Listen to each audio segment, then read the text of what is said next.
What's going on, ladies and gents, boys and girls, guardians of all ages? Joker back again once again, and today, people, welcome to another thrilling episode of As the Trials of Osiris Burns, our weekly coverage of Bungie doing everything but what the players have been asking them to do, and reverting the Trials changes back to week 1, when it was fun. For those of you who do not know, because every video is somebody's first, the saga that is the Trials of Osiris has been an overly long, and I would argue, a downright fascinating one, full of twists and turns, and Bungie digging their heels into the ground and refusing to listen to the community and revert all the changes back to the week 1 status quo for Trials of Osiris, while making choices so bad that there's no way on earth that these choices were not intentional. The Trials of Osiris, after returning to Destiny 2, has gone through ups and downs. From cheaters to an unrewarding loot grind. It was bad. But then a ray of hope appeared, and it seemed as if the long winter of Trials of Osiris players' discontent was finally at an end, with Season of the Lost and the long-awaited Trials revamp. Week 1 was glorious! I mean, here's just a little taste of my reaction when the new Trials of Osiris Week 1 was unveiled. Previously on Buffy the Vampire Slayer. We want to make sure that we really stick the landing with Trials. It's important that this doesn't go out half-baked. Roll! Roll! It must be freaking embarrassing if you deserve this. You and you, fuck off! Get out! And now, the conclusion. Wow, that is delicious. Finally, some good fucking food. But mankind was not meant to know such a wonderful paradise. Alas, ladies and gents, boys and girls, guardians of all ages, our golden age was not meant to last. For as swiftly as it came, it soon collapsed. For you see, Trials had an ancient enemy who appeared, an overly meddling foe that seeks to strip away the fun from Destiny, Bungie, and their inability to not fuck with what's not broken. And so the first week of the Trials revamp, universally beloved by all, was dashed to the ground. Its beautiful player engagement statistics snuffed out in the blink of an eye, replaced by one meandering and playlist population destroying change after another. The penultimate iteration of this playlist-obliterating madness took the ill-conceived form of the flawless matchmaking pool. Basically, the idea is that Bungie keeps a running tally of everybody who goes flawless over the course of a weekend. And then, at a pre-announced time, they hit a switch and all flawless players are segregated from non-flawless players. Some of you might hear that and think, huh, that sounds good. How is that bad? Or propose the outlandish straw man that good players don't want to be segregated from bad players because they relish in stomping bad players, like some rabidly sadistic contingent of content creators who are running around caving in the heads of anybody with a 0.0 KD. Proverbially speaking, of course, with the sole of their oppressive boot, ushering in an age of tyranny by which poor little Johnny Bad Player will never see the golden glow of the lighthouse. But he would surely make it if it wasn't for those pesky content creators or decent players and their dog. Or something like that. I don't fucking know. When in reality, and anybody who's ever played Destiny for any period of time knows this, Bungie's networking is made out of paper mache and fail. Hell, look no further than the well-documented case of how wonky connections between Xbox and PlayStation seems to be since crossplay was implemented. And people are supposed to play like that, and not only play like that, but do so in a competitive arena. And not just do it in a competitive arena, but do it in a segregated competitive arena where one Xbox player may be in New York and they're matching PlayStation players in New Zealand because they're in the same bracket. Because gasp, shock, horror, lightning crackle, lightning crackle, lightning crackle, whoever could have predicted, the more you fracture and segregate a community, the more you're going to run into longer wait times, poor connection quality, and just an overall bad matchmaking experience on a technical level. But Joker, I hear you cry out, what about poor Johnny's experience? Well, that depends. Is Johnny's poor experience due to technical issues, long wait times, and poor connection? Or is it because they lack a fundamental understanding when it comes to playing the game, and they refuse to learn what is in essence a game with almost a non-existent skill gap? And then they jump into what is marketed as a high-stakes, sweaty, endgame competitive PvP arena. Sweaty, stressful, high-stakes activity. Every single life, every single round, every single match means something in Trials, whether you win or lose. When you've got the best players in an arena and it's power enabled, the stakes are incredibly high. It is a legitimate, difficult thing to be good at. So that was a fucking lie. That is, quote, legitimately a hard thing to be good at, because those are two very different things. And most people, from my experience across the skill spectrum, tend to agree on this. That's why there's such a large push from people of all skill levels to bring back the Week 1 changes. And this makes a lot of sense. For one, what we call Week 1 had over 100,000 players go to the Lighthouse for the first time. It saw the largest player engagement in the history of the mode, at least for Destiny 2. Week 1 is viewed as a win for all players at all skill levels. And then Bungie changed it. And the player population kept falling, and Bungie kept changing it, but not back to Week 1, which players wanted. And so, the player population kept falling. And not just because of the changes themselves. Word of mouth is a very strong tool. So when you have large swaths of people who are dissatisfied with something, the narrative around the quality of that thing can turn people off. Just like how positive word of mouth can bring people into something. Look no further than the explosive growth of Final Fantasy XIV. During what many would consider downtime for the game, all because some really large names started playing the game, thought it was fun, and their glowing recommendations brought people over to the game. And in much the same way, Trials is losing players because the narrative around it is negative, and Bungie only has themselves to blame. Now, why did we need to go over all of that again? And why was that not the 2 to 3 minute digression I thought it would be?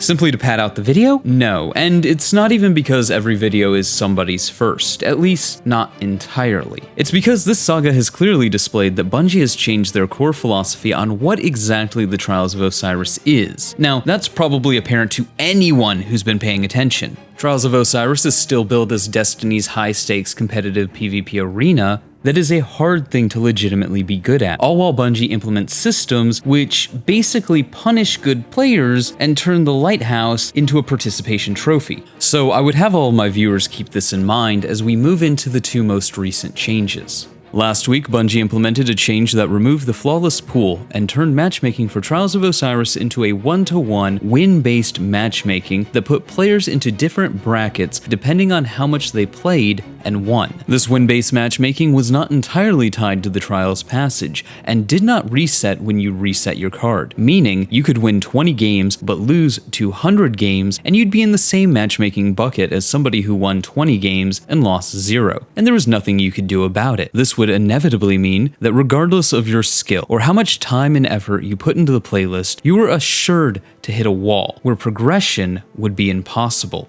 Among other issues like the further segregation of the playlist, ensuring that some players had up to 5-minute-long matchmaking queues, only to get put into games with people on the other side of the world. And, well, that's never good for connection quality. Bungie would also go on to state that games played were down a whopping 33%.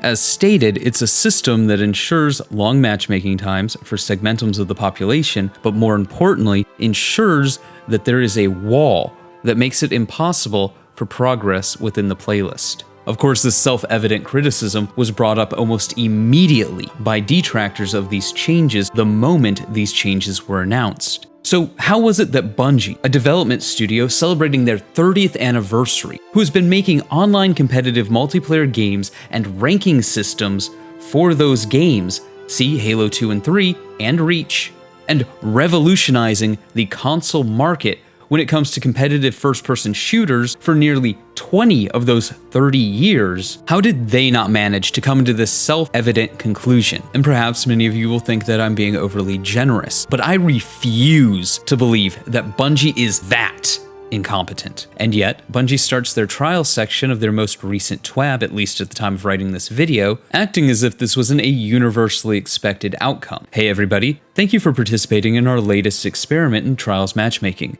Sometimes you learn more when things don't go well than you do when everything's perfect. Bungie is really good at marketing. Not only Destiny, but themselves. It's why people defend them so vehemently, even when they're doing the same things other companies that they would condemn are doing. Rules for me, not for thee.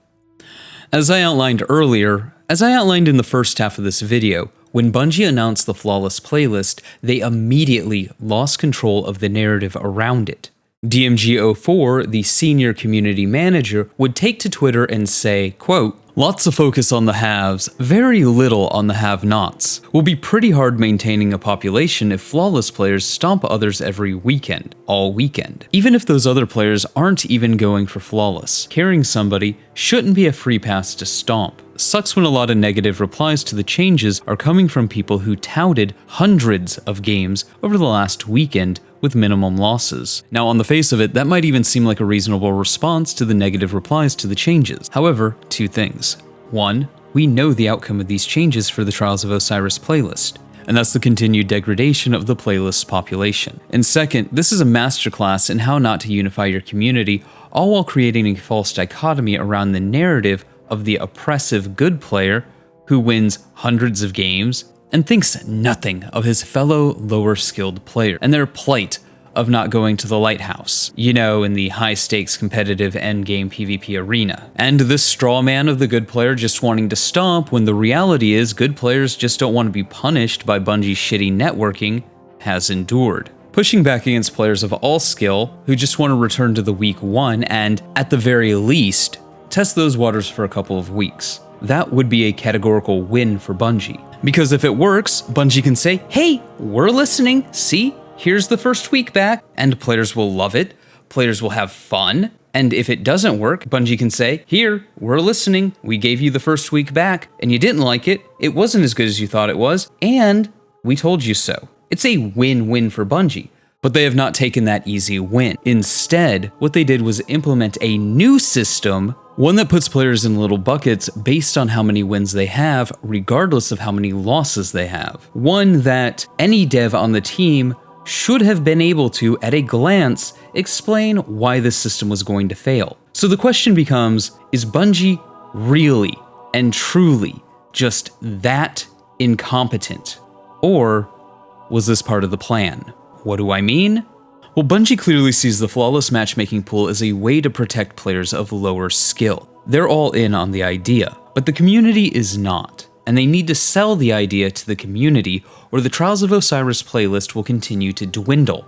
I'd say that it's pretty telling that when Bungie reverted the win-based matchmaking, they didn't go back to week one, which is what the community wants. They went back to the Flawless matchmaking pool, which is what they want. This is Bungie showing that Trials of Osiris matchmaking absolutely could be worse. Because now in comparison, doesn't the Flawless matchmaking pool now look amazing when compared to win-based matchmaking? Now, it looks like a compromise. Like, sure, it's not week one, but at least it's not win-based. And I think that's how Bungie's going to spin it. Because the other explanation is I'm expected to believe that the studio that created Halo and has been in this business for 30 years and helped create Xbox Live and revolutionized the competitive console shooter, suddenly forgot that putting a definitive cap on players' ability to play a mode was anything other than a bad idea? I'm supposed to just suddenly assume Bungie's actually that dumb? Really? What's more likely, that Bungie is just disgustingly incompetent, or the win-based matchmaking was a marketing tact to make the Flawless pool look better by comparison? I mean, this is the type of stuff that Bungie is already doing.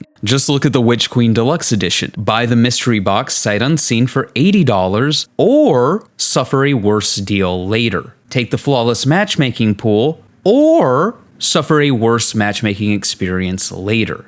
Because remember, it's bad now, but it can always be worse. And honestly, that's a brilliant move from a marketing standpoint, because the concept of it could be worse, it's fairly ingrained within the Destiny community. One of the most prolific examples of this is the Destiny Content Vault. Sure, it sucks. It sucks that people are losing content that they love, that they paid for, hundreds of dollars of value, gone. But do we really trust Bungie to make a Destiny 3? Do we really trust that, given the amazing state of Destiny 2 right now, that they will be able to make a Destiny 3 just as good and enjoyable with as much content as we need with a Destiny 3? That is such a weirdly self-defeating argument. Instead of hoping for something good, we settle for what we have because it could be worse. But then again, oh contrarian commenters of contrarian comments, maybe you are right. Maybe I am giving Bungie way more credit than they deserve, and they somehow, someway, through some Herculean leap in logic that us mere mortals will never be able to comprehend, thought that creating a matchmaking system that innately came with long matchmaking times and walling players off from the content by stopping any forward progression after X number of games played, dependent on the individual, was a good idea. If so, ooh boy, times 2. Final Fantasy XIV Endwalker and Halo Infinite cannot come soon enough. So is Bungie a marketing mastermind rebranding the flawless pool as, well, at least it's not as bad as win-based matchmaking, or are they just that incompetent, incapable of extrapolating the inevitable outcome of their changes based simply on their premise? Let me know what you think in the comments below. Remember to like, but only if you did. Subscribe for more. Feel free to donate to my Patreon if you're feeling particularly generous. But above all else, stay frosty.